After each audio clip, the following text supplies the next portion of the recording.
আপনার ভালো দেখতে পারেন এরকম বহু লোক আছে না? এই হিংসা করলে অনেক সময় বদনজর লাগে, বদনজর। আপনার ভালো কিছু হতে আরেকজনের জ্বালা পড়া শুরু হয়েছে, এর কারণে অনেক সময় মানুষ ক্ষতিগ্রস্ত হয়। বহুবার এই সূরা পড়ে তৎক্ষণাৎ একেবারে পড়ার সাথে সাথে আমি কার্যকরিতা আমার চোখে বহুবার দেখেছি, আলহামদুলিল্লাহ। নবী সাল্লাল্লাহু আলাইহি ওয়াসাল্লাম এক সাহাবীকে বলেছেন, তুমি কি জানো আজকে রাতে যে দুইটা সূরা আমার প্রতি নাজিল হয়েছে, যে আয়াতগুলো নাজিল হয়েছে, এইরকম আয়াত কোরআনে আরেকটা নাজিল হয় নাই। আমার বাসা বাচ্চার কোনো অসুবিধা হলে মাঝে মধ্যে আমার মিসেস বলতেন যে একটু দোয়া পড়ে খু দাও তো। আমি আমার মিসেসকে সাথে সাথে বলি, কেন, তুমি দিলে কি সমস্যা? অনেক সময় বাচ্চাকে নিয়ে আসেন, হুজুর একটু তাকে দোয়া পড়ে ফু দিয়ে দেন, একটু পানি পড়ে দেন। আমরা কি দোয়া পড়ি আজকে সেটা আমি আপনাদের সামনে ফ্ল্যাশ করে দিলাম, জানিয়ে দিলাম।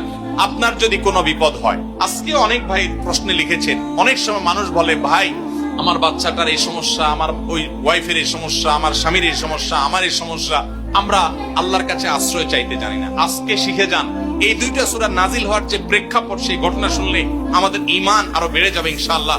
নবী সাল্লাল্লাহু আলাইহি ওয়াসাল্লাম একবার অসুস্থ হয়ে পড়েছেন এবং অসুস্থতাটা এত মারাত্মক ছিল যে আমাদের আয়েশা রাদিয়াল্লাহু আনহা বলেছেন, অনেক কাজ তিনি করেন নাই অথচ তিনি বলতেন তিনি করেছেন, মানে তার মনে হতো তিনি করেছেন। আবার অনেক কাজ তিনি করেছেন তিনি ভুলে যেতেন, মানে এরকম একটা অবস্থা তার তৈরি হয়েছে যে স্বাভাবিক না অস্বাভাবিক, আমাদের অনেকের হয়। তখন নবী সাল্লাল্লাহু আলাইহি ওয়াসাল্লাম বিভিন্ন তখনকার যে চিকিৎসক ছিল তাদের সহযোগিতা নিয়েছেন, বিভিন্ন ট্রিটমেন্ট করেছেন, কিন্তু কোনোভাবে কোনো কাজ হচ্ছিল না। আল্লাহ রাব্বুল আলামিন তার নবী সাল্লাল্লাহু আলাইহি ওয়াসাল্লামের চিকিৎসার জন্য দুইজন ফেরেশতা পাঠিয়েছেন।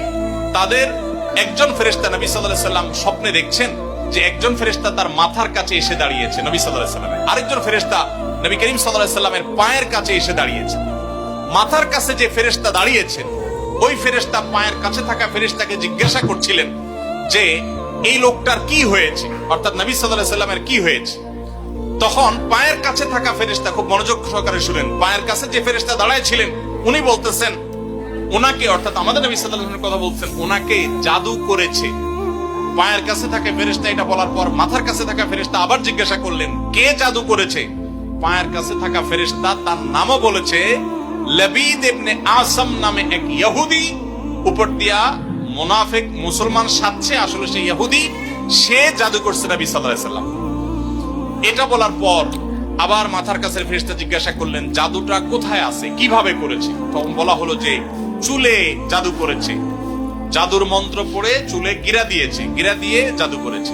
এরপর আবার মাথার কাছে ফেরেশতা জিজ্ঞাসা করলেন, জাদুটা কোথায়, জাদুর সেই সুতাটা, সেই ইয়েটা কোথায় রাখা আছে? তখন পায়ের কাছে থাকা ফেরেশতা, এগুলো আল্লাহর পক্ষ থেকে ওহী নিয়ে আসছেন, ওনারা জানেন, আল্লাহ ওহীর মাধ্যমে তাদের জানিয়েছেন। তো তারা বললেন যে, তিনি বললেন যে সেটা অমুক কূপের নিচে, পাথরের নিচে চাপা দিয়ে রাখা আছে। নবী করিম সাল্লাল্লাহু আলাইহি ওয়াসাল্লামের স্বপ্ন শেষ হওয়ার পর উনি আমাদের আয়েশাকে সবাইকে বললেন এই অবস্থা। এরপর তিনি সেই সুতা তুলে আনলেন, সুতা তুলে এনে